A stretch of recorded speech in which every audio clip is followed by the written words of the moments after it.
welcome to episode 28 of the Canadian Prepper Podcast, recorded July 10th, 2019. My name is Ian, and I live on a small hobby farm. I'm an outdoor enthusiast, sport shooter, reloader, and field officer for the Canadian Coalition for Firearms Rights, and also my farm's designated handyman. Eric has lost all interest in being prompt, as he tends to prioritize actual work over hosting an unpaid podcast. I mean, I do too, but here I am. I'm Alan. My friends and family call me a safety nerd. My background as a first responder helped me develop a mind for safety. I teach first aid, coach my family and friends to be better prepared. I'm a locksmith by trade. I've worked in the physical security industry for more than 20 years now. All right, we have some high-rise content for you this episode, guaranteed to elevate your knowledge and provide some bird's-eye view on prepping. Is that too many dad jokes? No such thing. All right. We're going to start off with some news articles related to preparedness of the outdoors. Then we'll be letting you know how we've improved our preparedness since our last episode. Then we'll get into the main topic for this episode, which is prepping for condo life. News time. So for myself, I had a couple articles in here. Interestingly enough, the walleye fishery in Lake Winnipeg is under scrutiny. Once again, it seems that the government does not know how to manage a fishery. I know this may come as a shock. Shocking. Yeah. Absolutely blown away that a bunch of people who've never fished are having a hard time managing a fishery. So it turns out, just like the cod industry in Newfoundland, that it's gotten to the point where it's almost in collapse, and they're saying, "Hey, we should probably do something about this, and let's just restrict the commercial fishermen, and I don't know, we'll just put some arbitrary restrictions that might or might not help. We don't know." I read the article and I was kind of laughed. I was like, most of these people, just like hunters, know how to maintain a sustainable fishery, and yet the government puts in these restrictions that make no sense whatsoever. And of course, it's only going to affect the local families. It's not going to actually fix the fishery. It's mind blowing to read some of these articles sometimes. But once again, I think my main point with this one was that a food source is never guaranteed, and if you could take it worldwide with the way that we don't really manage a worldwide ocean fishery, you never know when that food supply is going to collapse. So something to keep in mind. That's a valid point to take away from that. Yeah, I mean, you look at some of these factory ships that are roaming the oceans nowadays, and they're not really managed per se, and they just randomly help themselves. So if they one day just can't get any more fish, then what, right? And they've already talked about that's the one food supply everybody's worried the most about. So. Mm-hmm. Yeah. The other one I was going to mention was cell coverage lost in various parts of Canada, including 911 services. And it affected me. What I found that interesting about that is that I think Eric even mentioned in the notes here that normally, even if you don't have a SIM card in the cell phone, you can still dial 911 normally. But that's a phone thing. So the actual service providers, like the actual towers, were out, meaning that no matter what your phone had for a SIM card or not, you weren't going to be able to call 911 at all. It's true. Yeah, a good reminder that it's not a bad idea to keep a landline around. I know a lot of houses aren't even being built with them anymore, but have a landline that you can plug into your wall. Have your phone, your house connected to the phone lines, because even without service to your phone, you can still dial 911 if you can plug it into the wall. Yeah, and I just thought it was interesting the fact that was one of the few times we've heard about actual service outages being nationwide with the actual service provider. Yeah, they're usually isolated pockets, and they're usually pretty quick to resolve. But that one was, I was traveling, and my phone wouldn't connect to anything. I still had data coverage. I could still get texts, but I couldn't. I had no phone connectivity at all. Yeah, for a couple of days actually. Yeah, so I had one for you there. Not that I ever actually call anyone, but it was a thing that happened. So. So one more, I guess, eh? Yeah, the last article that we have up here is that we have a bunch of residents in Manitoba evacuated due to wildfires. That's in Little Grand Rapids, it looks like, and it's the time of the year, right? We've got wildfires. We've got you've got a lot of people out there doing their best to make it to mitigate the damage, but you're going to have to be prepared to pack up and haul out if things go sour, and if the wind shift, they can't control that fire, then you've got to be prepared to be gone. Well, especially if you live in that. Yeah, sure. Go ahead. Go ahead. I was gonna say, when you're living in a town that doesn't have a road in or out, and the only way in and out is by air or boat, I mean, it might behoove you to have a well supplied or well I guess a well planned out evacuation route by a boat, because I mean they had planes going in and out of there. I noticed on the article, and they were only able to hold like 10 people at a time, and there's like 1,300 people in the village, so that's a lot of airplane trips in and out. So I mean It's a these lot people, of aircraft in it. yeah, so these people are sitting there waiting to get evacuated, but they're waiting for like just dribs and drabs of people to get evacuated. So of course they were prioritizing, sick people, babies, older people, and everything else first. But the rest of the people are Yep, just sitting women around and going, children first. yeah. So the rest of the people are just sitting there going, hey, it'd be great if I could get out too. But and of course, I know up there, I mean, there's no shortage of river and water systems. At least you could be able to try and outrun some of the fires, or if you're on a bigger lake, like I'm not sure about Little Grand, but I know there's a river system that goes through it. You must be able to get downstream to another Mm-hmm. town, right?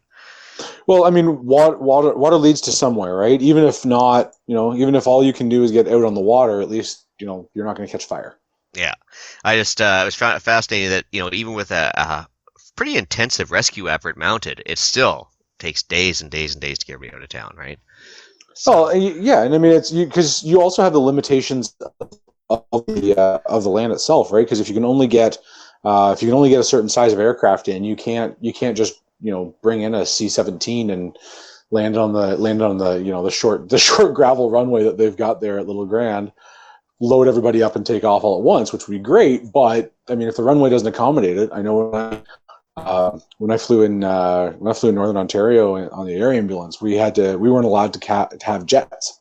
hmm We had them, and then we had to drop down to the King Airs because the runways weren't long enough yeah, in some of these remote communities, and so we were severely limited by the size of aircraft that we could get in and out. yeah, that totally makes sense. Awesome. All right, so what have we done lately for preps, Ian? All right, well, I'm gonna be a little chatty with this one, but here we go. So I started off. This has been, I think, 3 weeks since I've been on the podcast, so I had a bit of a build up here. So I met up with listener Raphael, and we managed to meet up and have a great little chat. And he joined our little discussion group, which was fantastic. Really nice guy, very interested in the preparedness aspect of things, and he's got some really good ideas to share. So that was neat. Awesome. Got saved by Vortex Optics. So I had a optic that I bought used off Canadian Gun Nuts, and I got, for the first time in I don't know how long, I actually kind of got rooked. But just like Fiskars axes and Craftsman tools, Vortex Optics are great in the fact that they have a unlimited, unconditional lifetime warranty. Don't have to be the first owner. And so what happened was I sent in this optics saying, "Hey, this thing is like not working." And of course, the other guy didn't bother to mention that to me. But when it showed up, it wasn't working. So I sent it in, just asking for repair, and I offered to pay for everything, and they're like, no, here you can just have a brand new one, and because they don't make that model anymore, we'll give you the new, better one that's worth about $200 more. So Darn, hate when that yeah, happens. so to the guy that rooked me on gun nuts, I have to say, because I managed to totally score a much better optic off them, and Yeah, no kidding. and so again, like I promised them I would, I have to give a shout out to Vortex Optics right now because they stand by their warranty and no Fantastic. questions asked, right? And Well, that's great. That's great. I love hearing when companies actually go above and beyond to make it right. That's it's a rarity these days, and I'm glad that it happened. well, and What else you especially got? when I fell on my sword, especially I right off the bat I said, listen, I'm not the first owner. This is what's happened, and they not even a hiccup. It was amazing. So, anyways, moving along, podcaster charity shoot. So, yeah, that was really awesome. In a couple words or less, and Right so on. it was Dak and Drumheller, as we mentioned before. Did a bit of a write up on this as well, as we're going to see below here. So it was interesting for me from a preparedness perspective because it's the first time I've ever really worked on shooting under some very mild competitive pressure. But it was just neat to see some peers watching what you're doing and offering really good constructive advice, or even just videotaping so you can watch yourself later, which was really neat. I attended a Stop the Bleed class, so Fantastic. that was Great, pretty great awesome. class, eh? Yeah, Yep. so Gavin from the other CPP, Canadian Patriot Podcast, was teaching that one. And interestingly enough, in the Stop the Bleed class was pretty much all the podcasters, as well as a couple other local guys, which was pretty cool. So that was the first time I'd met half the podcasters that I'm about to mention anyway. Cool. Yeah, so I mean, there's people from Slamfire Radio, New Shooter Canada, ourselves, Canadian Patriot Podcast, And also the manager of the Armed Squirrels from the States. Actually, she was up here too, so that was kind of Nice. cool. So we had a really good exchange of ideas. Let's see here, what else was going on? Rod Giltaca was there from CCFR. We had Rob Furlong, for the longest time he had the world record longest kill shot in Afghanistan. And I Yep, don't know if you remember that, but anyways, there's I some do. Like something shenanigans. like 2.5 kilometers or something. Yeah, and so he was actually manning the 300-yard bench, which I thought was pretty cool. And He could so, probably throw it more accurately than I could shoot at that range. yeah, and the best part is he was offering, like, he was actually showcasing some of the rifles that he has company he works with him, and he Yep. was, again, really outgoing, really approachable guy, fantastic. Anyways, and so yeah, lots of Awesome. fun to be had. So moving along, Fantastic. after I left the podcast for shoot, I went and visited my parents' acreage and checked out their little preparedness setup, which was kind of neat. But other than that, really, I've been working a lot, and that's why I missed the last couple of podcasts. So that's pretty much where I stand Well, there. we almost missed you, so. Almost. I'll stay away longer next time. That's fine. For me, I spent last week driving. I loaded a truck with a bunch of camping gear and drove out to the East Coast. Learned a lot about actually bugging out with family, and being away, being awake for almost 2 full days, and all of those good things. Um, Decided that I'm never going to listen to Google Maps again. It led me astray on 3 separate occasions. I'd come up to an intersection and it would say, turn right to go east, and I'm trying to go west, and it would take. So I figure, okay, well, I'll follow it because maybe it knows something I don't, and then it would say turn left, and then go around this road, and then go right and go west on this road. So it would literally just take me off on a tangent, just to bring me straight back to where I was. So, It did that to um, me. It did that to me a couple on the way out to the charity shoot. It did that to me right around Hope, where all the highways kind of converge at the end of Vancouver, and it actually worked me over, took me through the town of Hope for no reason, which I was like, that doesn't seem right, but I thought maybe it knew better. No, it didn't. And yeah, then, no, it didn't. So, but on the way back, in the very same area, it took me off the highway, and I was like, I don't know. And it was kind of nearing rush hour. And sure enough, it saved me about 20 minutes of traffic because it basically looped me around a bunch of traffic and then put me back on the highway ahead of it all. So I'm like, so I guess okay, there's that. yeah, so it was good. So yeah, that's a thing to work on. What else did I learn? I learned that it's important to invest in good lighting for your vehicle. So I was driving in rural New Brunswick at night, where there's nothing but bugs and moose, and I couldn't see a damn thing. There was no moonlight penetrating the trees. So good headlights are not enough when it comes time for your bug out vehicle, and we'll have an episode on that coming up at some point. When it comes time for your bug out vehicle, have good lighting so you can see as much around you as possible. The other thing I learned is that bug spray is an absolute necessity. There's just no option with that. Especially on the coast. I mean, there were. I'll put a picture up on my Instagram that I took after and the truck was literally just like covered in if it's not tens of thousands, I'd be shocked of dead mosquitoes from just driving through the bush. There's no such thing as too much bug spray, so that was something there. I was able to visit the family acreage, which I've decided is possibly my new go-to location.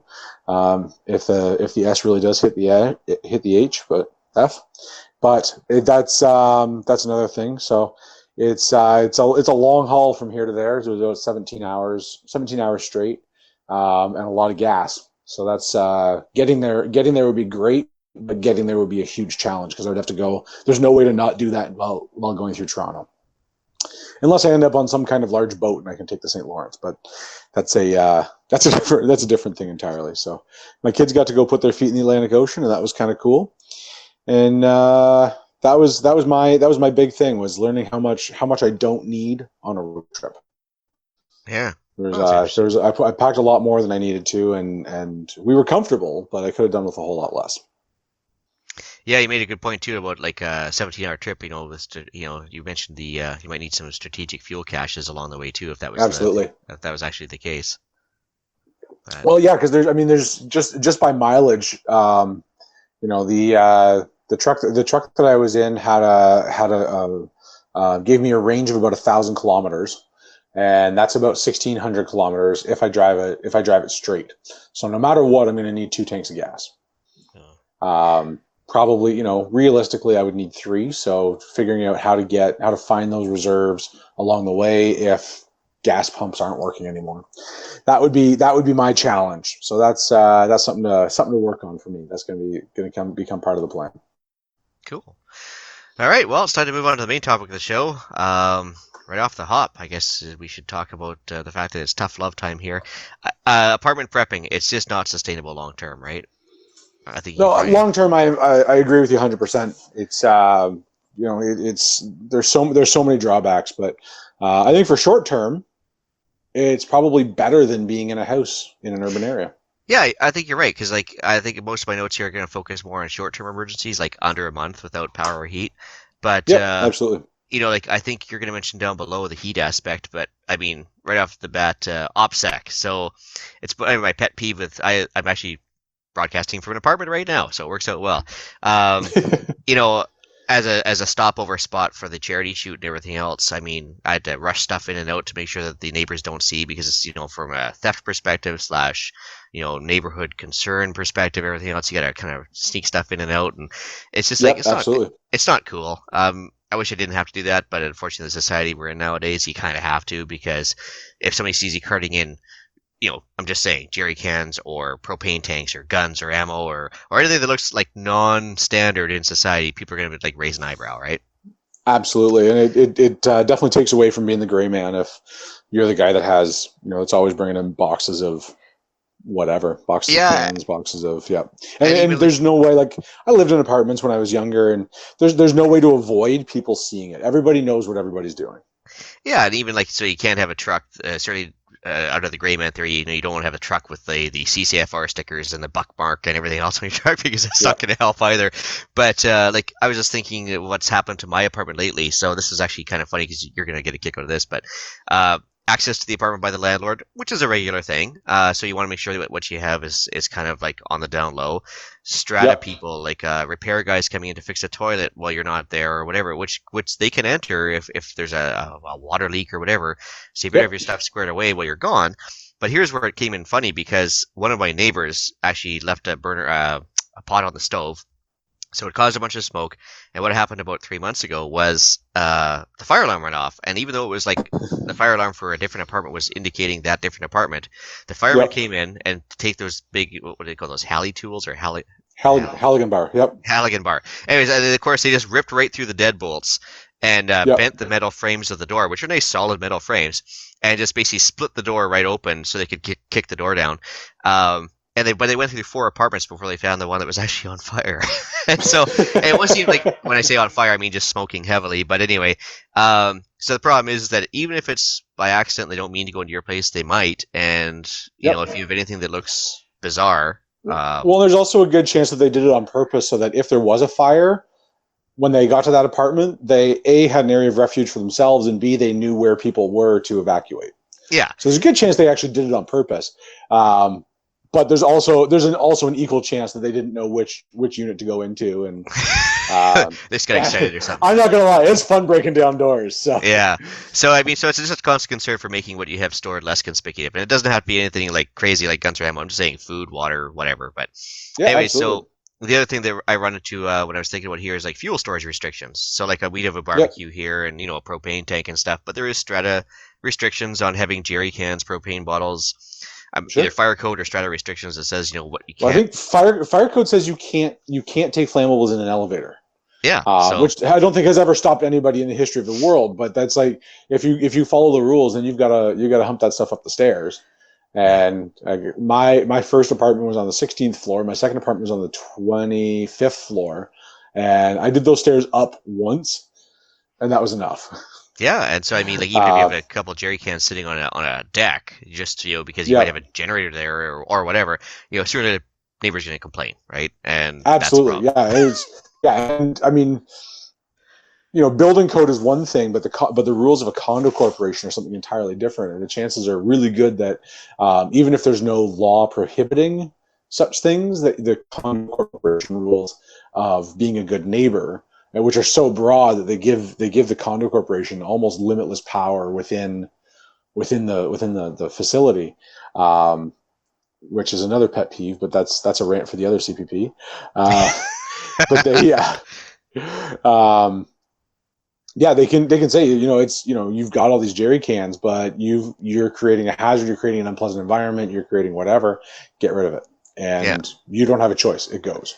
And so, depending on the construction of your apartment, of course, too, is like, it's great for like a month's worth of food and water. But if you have like a whack of food and water around your apartment, having the space for it is one thing, but even the weight of it, like some depending on how your apartment's built, if it's a wood frame, maybe it can't support the Yep. weight of like a water bob or anything else around even a couple big water tanks. I mean, it might start cracking wood. I mean, it depends on how crappily your It apartment could, is yeah, built. absolutely. It could very well. So it's certainly a consideration. I mean, most apartments are designed for like ridiculous load levels, but that's assuming you're living in a condo that was built to code and hasn't been altered, and you've got a solid concrete floor. I lived in an apartment above a business on like a small town in Main Street. The building was 100 years old and everything was wood framed. So if I tried to make things any heavier than they were, then there's definitely a challenge going on there. So Yeah. um, So I mean, we had definitely some limitations there. oh yeah, and so I mean, like, we're just talking limitations first, but there's also some advantages too. Alternative heat solutions can be an issue, but it also can actually be helpful because I think you had a couple points below there as well. But so I mean, what we had here is we have radiant like hot water heat, and of course, lo and behold, the boiler went out a couple of years ago there, and yeah. So what happened was, if you didn't have an electric heater, well, you're out of luck. So I ended up Yep. at the time we didn't have one until the landlord brought one over here, but. We ended up having wool being our best friend, so wool toques, wool blankets, and Sure. everything else Yeah. because it doesn't take long, even in the mild climate of Vancouver here. It doesn't take much before it's like, yeah, it's pretty frigid in January still, and you want to make sure you have some sort of alternate heat source, even if it's just wool or heavy blankets or some sort of insulating Well, material. and having enough space blankets to keep your heat back in, right? Yeah, Um, which is another thing to do. And yeah, you're right that solar, and your point about the solar makes sense too. You've got one of the advantages of an apartment is that you're up nice and high. So you've got most apartments will have a couple of hours, at least a few hours a day, where you're in full sun. So a good deployable solar panel system would be excellent for charging batteries and generating heat and whatever. yeah. So I mean, like the advantage of an apartment, I think at this point is that if you do have an electric heater and you're only like staying in one little room, it takes zero energy really to get that heater going and heat up the whole room to an acceptable Yep. level because it's not a huge space and because your neighbors below will probably have some sort of heating system. They're going to give you some Yep. radiant heat from below as well. I did mention, yeah, the solar. So if you have a south-facing window, it doesn't take much to put up a tiny little panel to run a little battery system. If you want to just But keep not your even phone south. I charged. mean, anything other than north, you're going Yeah, to get at least a few hours a day of daylight, yeah. of direct sunlight. Yep. Even if it's just enough to charge your phone and give you some basic light with an LED light. Yep. But of course, with that OPSEC thing coming into play again, if it runs into a longer emergency, you want to have some blackout curtains to make sure nobody else knows at night that you have a light, and maybe potentially Exactly. more stuff, right? You don't want to stand there. When I lived in an apartment, I worked nights, so I had like serious blackout curtains, and to the point where I would even put like wrap cardboard in like a solar blanket that was fit tight to the window, so it would reflect the heat back out. Yep.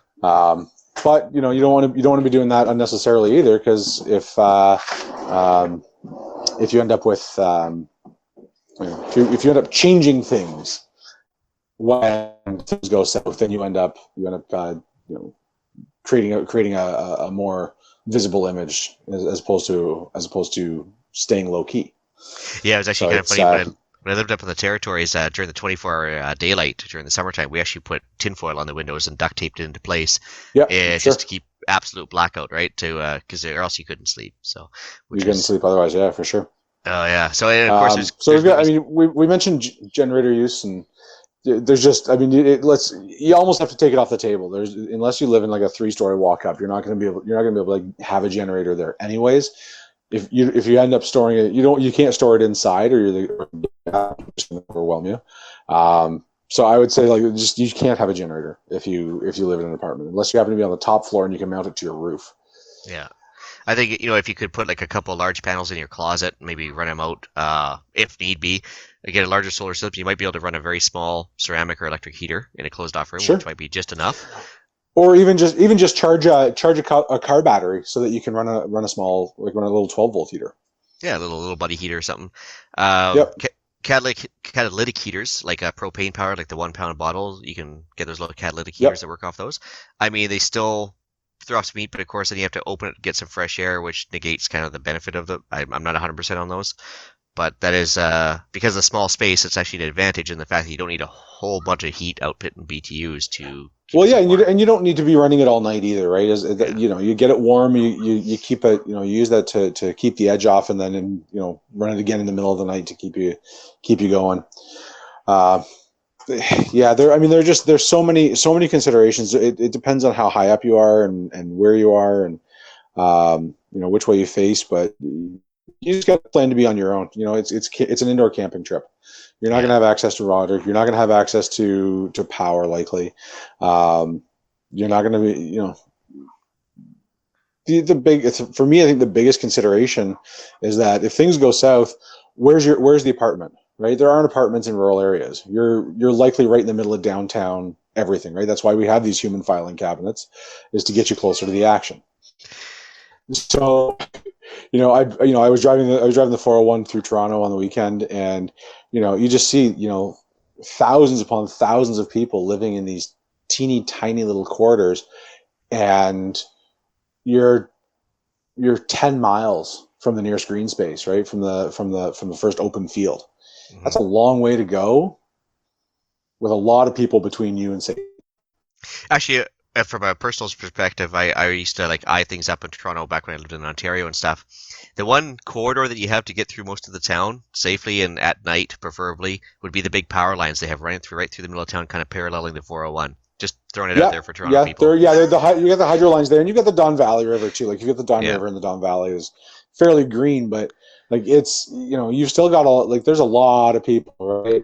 If you're in downtown Toronto, let's use that as an example, right? You're surrounded by 5 million people that all want what you have. Oh yeah, and you mentioned the indoor camping trip aspect actually, because that's one of my next points. There is the fire hazards. In any sort of emergency situation, and it happened actually just last winter near our place, is that as soon as the power goes off, there's always gonna be some yokel playing with candles poorly, starting a fire. And basically, if you're in an apartment, one thing to be concerned is not yourself, but other people's misuse of heating implements, whether it be just candles or whatever, because that Absolutely. turns into a massive fire hazard, as you could probably attest to. Oh, 100%. I mean, like I said, I lived in apartments I lived in 5 apartments over 7 or 8 years, and fire alarms were just a constant thing, right? And most of those were just people leaving things on the stove. Sometimes it was a little bit more serious, but I mean, from a construction perspective, there are two basic ways that condos are built. One is that they have um, standard stick partition walls between the units that are usually double layered 5/8 drywall. Sometimes they're 2x6. They're usually insulated to help keep the noise down. Some are concrete walls all the way through. Concrete walls, you're pretty well safe. You're pretty much guaranteed. Like it takes a lot. It takes a really big fire to bring a building like that down and make that unsafe. But those wood separation, like those stick frame separations are, you'll have a couple of hours, Yeah. but it's not infallible, and it's going to get warm, it's going to get uncomfortable, it's just not going to get deadly for a while. So um, that's another, it's a thing, right? People are going to, as they get cold, as they get desperate, people are going to do stupid things. Yeah, we um, actually the power wasn't even out for like 3 or 4 hours last winter. We had that 48 plus hour power outage there.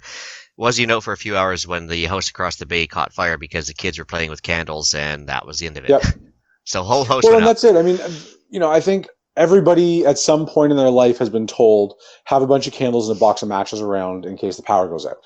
Yeah, But when it actually happens, people start to panic, like, oh, I need like 17,000 candles going, because if life is not as illuminated as it is on a normal day, I'm going to die, right? The boogeyman's going to come get me.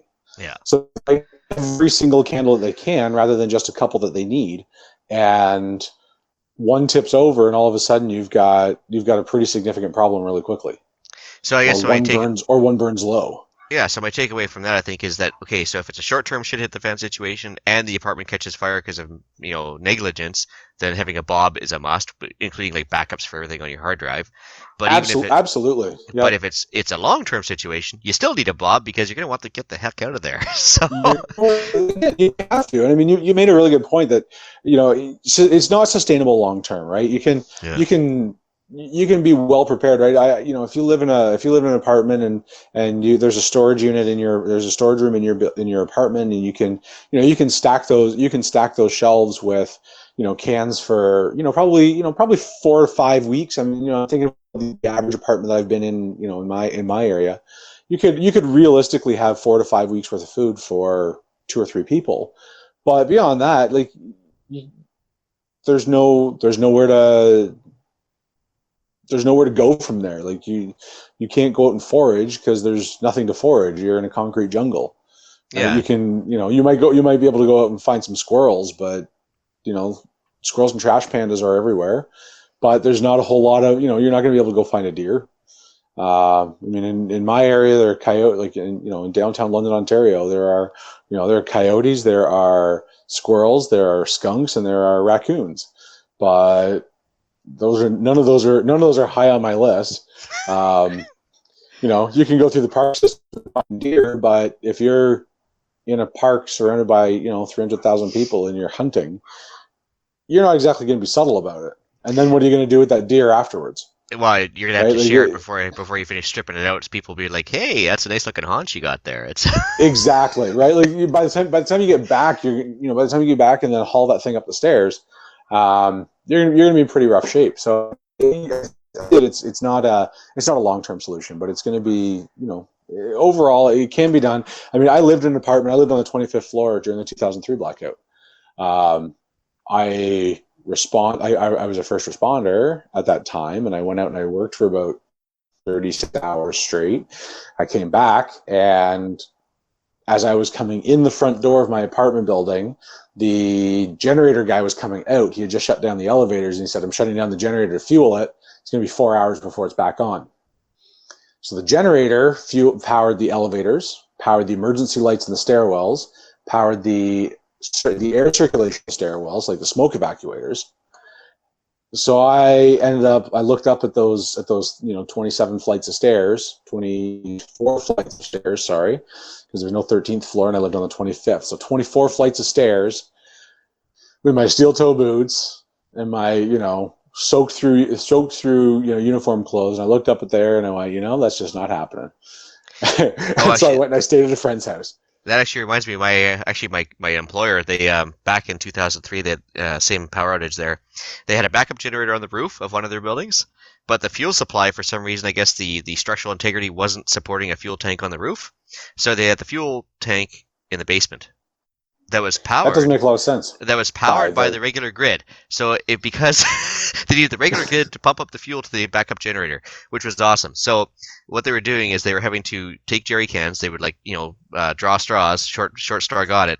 Had to walk down to the basement with the jerry can, walk up, feed the generator, and they went till they ran out, and then they had to go down and get another jerry can full. And this is like for 3 days, right? It was kind of funny. But well, one of the things that happened here in town is that, well, not here in town, but in London, one of the things that we discovered was that the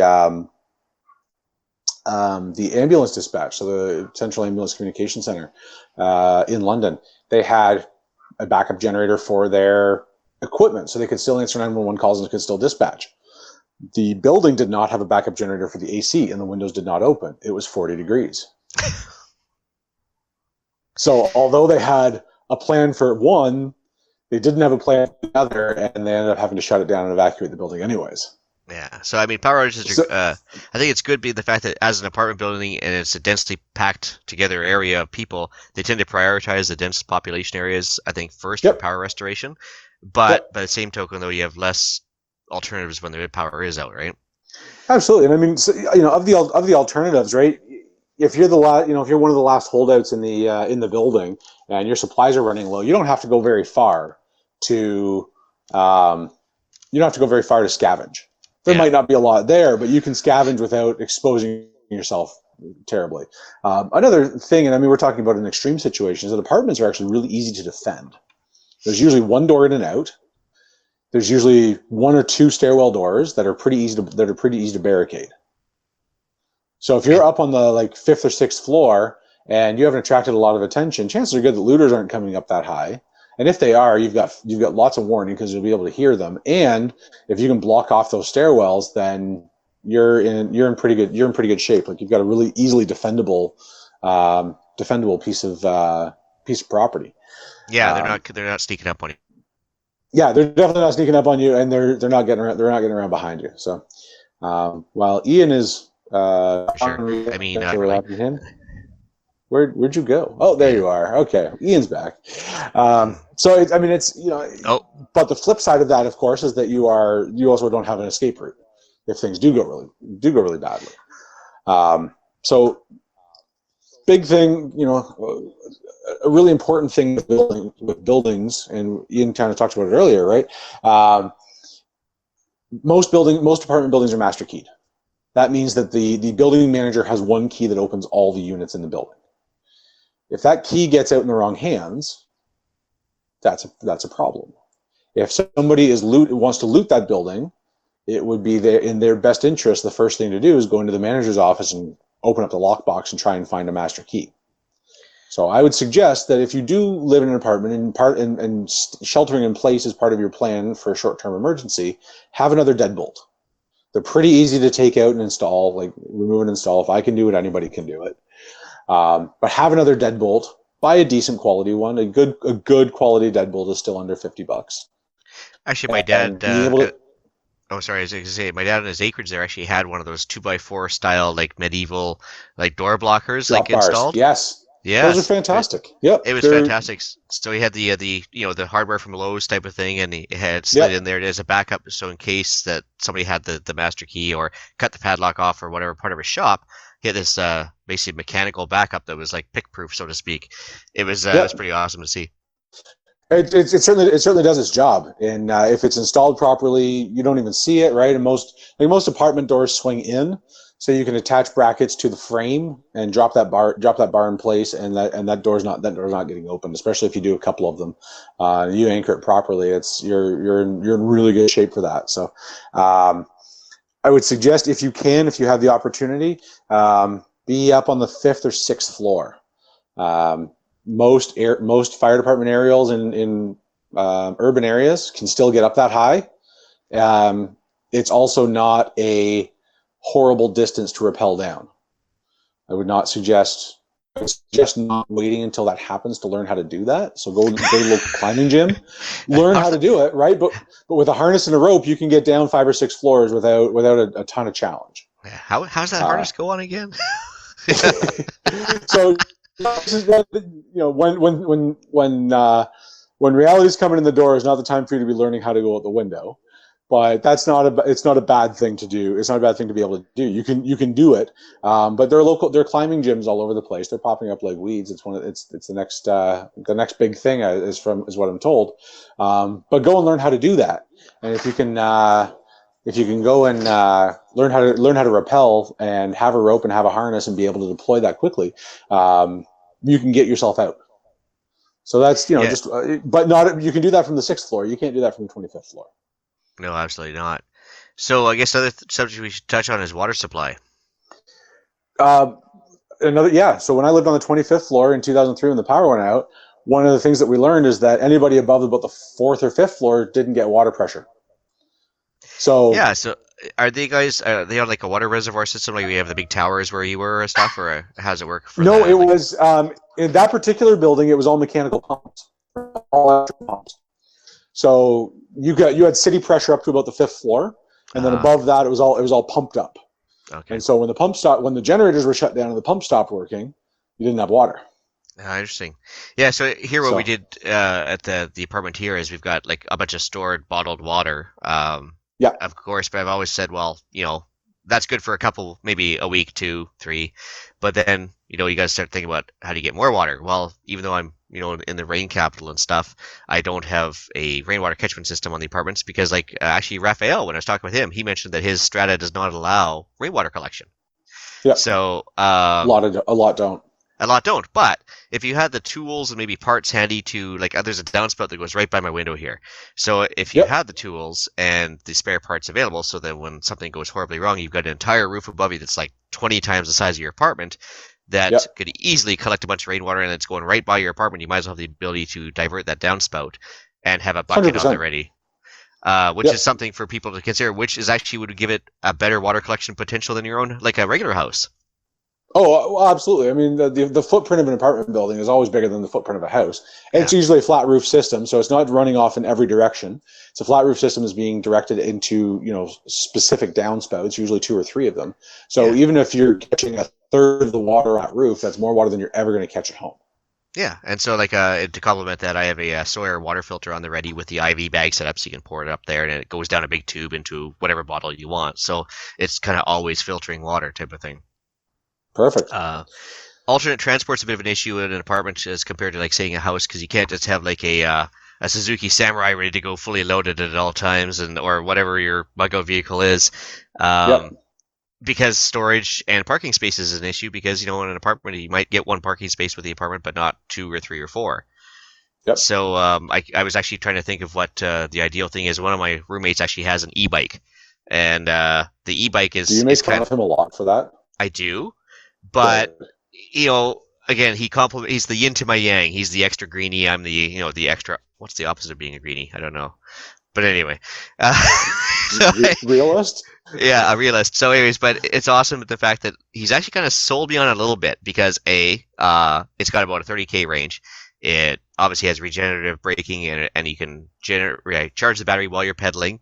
But Yep. also going up a hill and going somewhere quietly, it's quieter than the quietest moped slash four-stroke motorcycle, whatever you could possibly think of.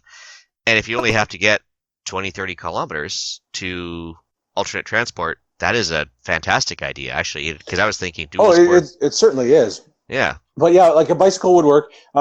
Another thing, again, right? You can scavenge if things are going really south. There's going to be a whole bunch of cars in the parking lot in the parking garage. yeah.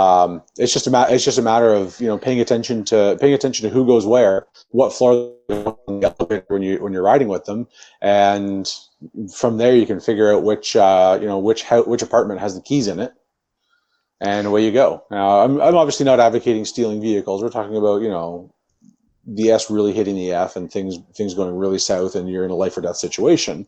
Well, there's a big difference But between in those stealing and situations, liberating, because liberating is when you actually need something to prevent yourself from dying, versus yes, stealing exactly. because you just want something somebody else has is a big difference, right?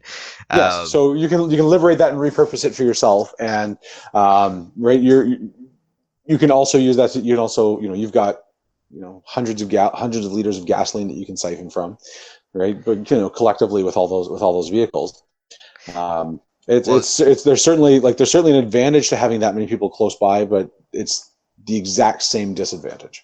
Well, the other thing I was thinking about too is like, okay, so something you could actually hang in your storage unit, put it in a closet if you really needed to, I suppose. Or some people's parking spaces are big enough you could put the bike at the front as like a dual sport bike, so like something that's good for on and off road, that's Yep. licensed for the road usage, so that you can practice with it. But basically something that you can, well, judging about traffic around here, even during rush hour, let alone something horrible going wrong.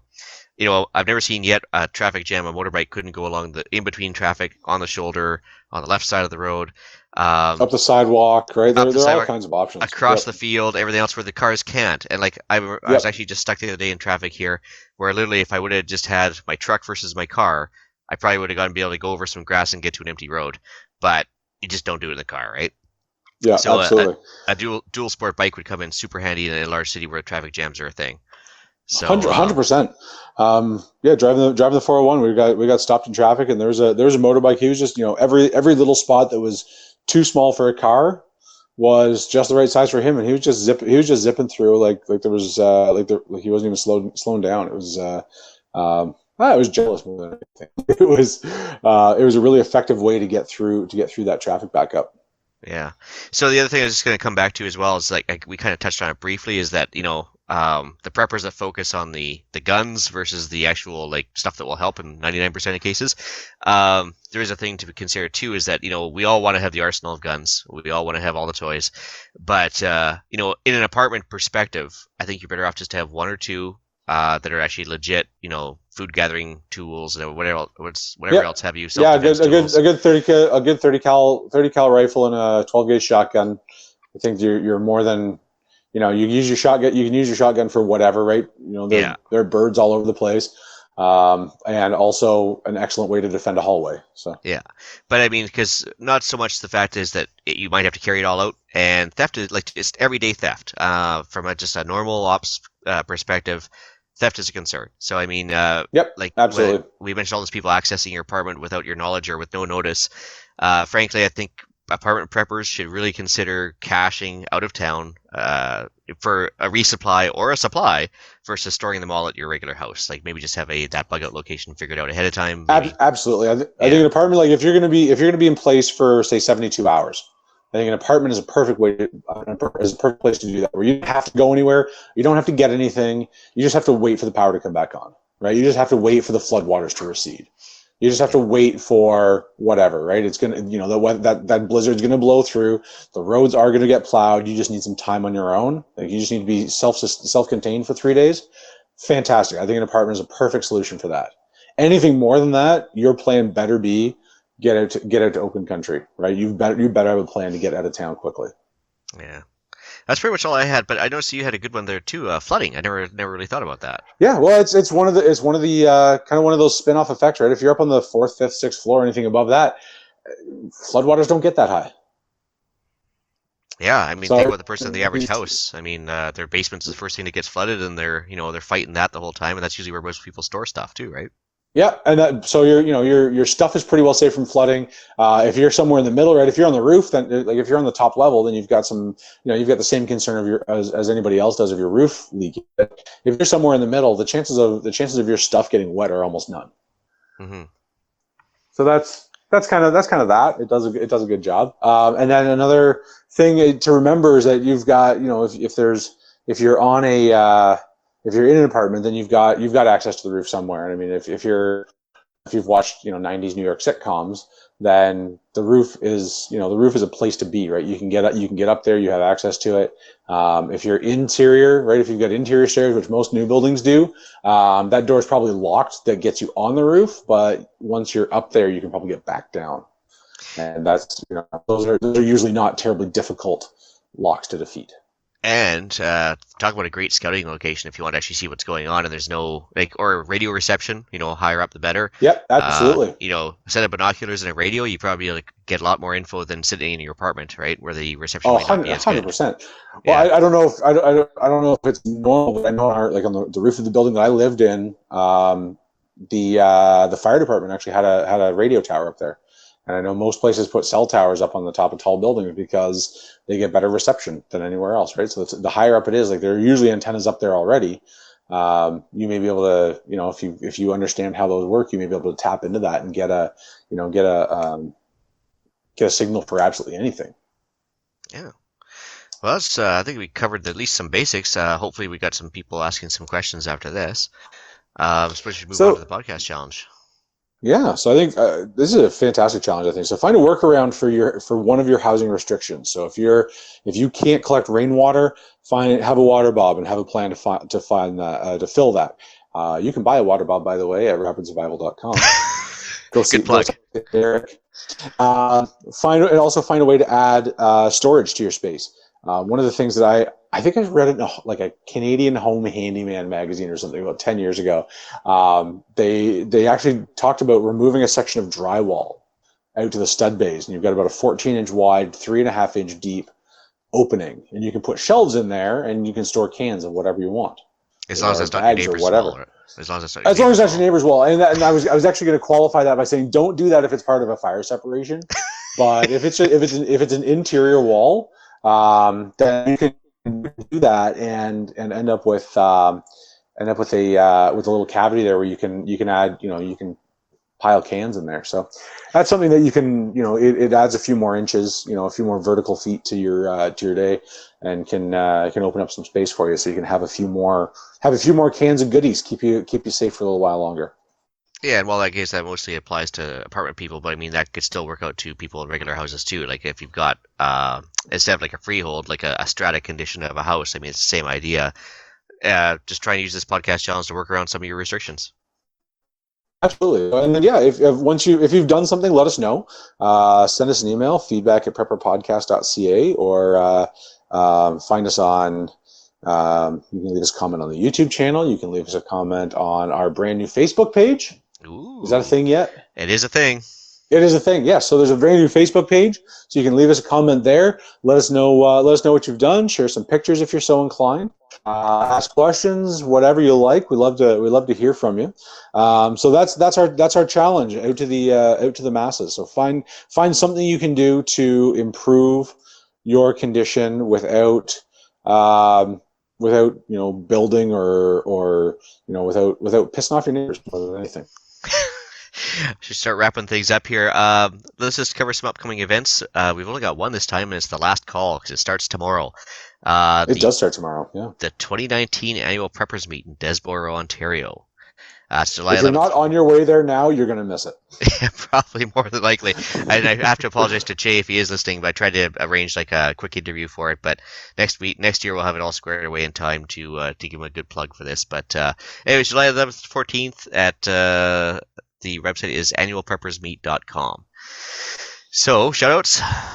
Shoutouts. While I was traveling last week, I met a young lady named Nova.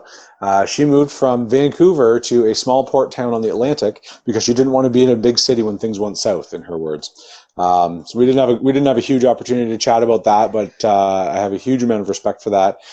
She was thinking well ahead, and I hope she's a prepper, and I hope she's listening. And Nova, if you are listening, thank you for the fantastic service from me and my family. We really appreciate it, and we will be back again to your facility. Right on. I've got one for listener Sean. So under the banner of It's a Small World, we were both on the Stop the Bleed class at the charity shoot, and we ended up getting talking, and he goes, "Hey, I'm actually that guy that sent you that gunroom pic." So like you may remember Cool. the podcast. He had the coolest gunroom pic ever he sent to us, and he also was actually asking for constructive criticism on his individual first aid kit, like an IFAC. And he literally had the most squared away IFAC kit I've ever seen in my life, other than like from an actual first aid instructor or a company. Like this guy was it was amazing to watch. It was just like, oh man, I'm so far behind the 8-ball. And it was perfect just to fit on like a Molly rig or anything else. And it was just like no BS, no Hello Kitty Band-Aids, just the meat and potatoes, like the tourney, the chest seal, nasopharyngeal NPA. I can't say that out loud right now. Nasopharyngeal airway. Yeah. Thank you. And he had it all, and the trauma shears, just meat and potatoes. It was awesome. So perfect, awesome. Yeah. iTunes reviews. I had a couple. So I've got one feedback from listener Benny. Benny's been on the other podcast as well, but he mentioned the fact that if you have a 2-in-1 CO detector, if it's on the ceiling, it's not going to detect any CO till it's way too late because CO sinks. So CO, I was taught that CO is neutral buoyancy. Oh, okay. So if it's coming out of your oven, for example, and it's 3 feet, your oven's 3 feet off the ground, it's going to stay about 3 feet off the ground. Oh, see, I thought. But if your air is circulating well, then it may reach. But it's still a good idea to have them separate, right? Have your CO detectors and your smoke detectors separate. Less likely either one of them is going to fail. Okay, interesting. Yeah, because I thought I was told it was stank for some reason, but maybe that's just carbon dioxide, maybe not monoxide. Carbon dioxide is heavier than air, but carbon monoxide, I believe, and I will gladly stand corrected because this is something that I just learned recently, is neutral buoyancy. So it'll stay kind of wherever it was, unless it's being pushed around by forced air. Oh, okay.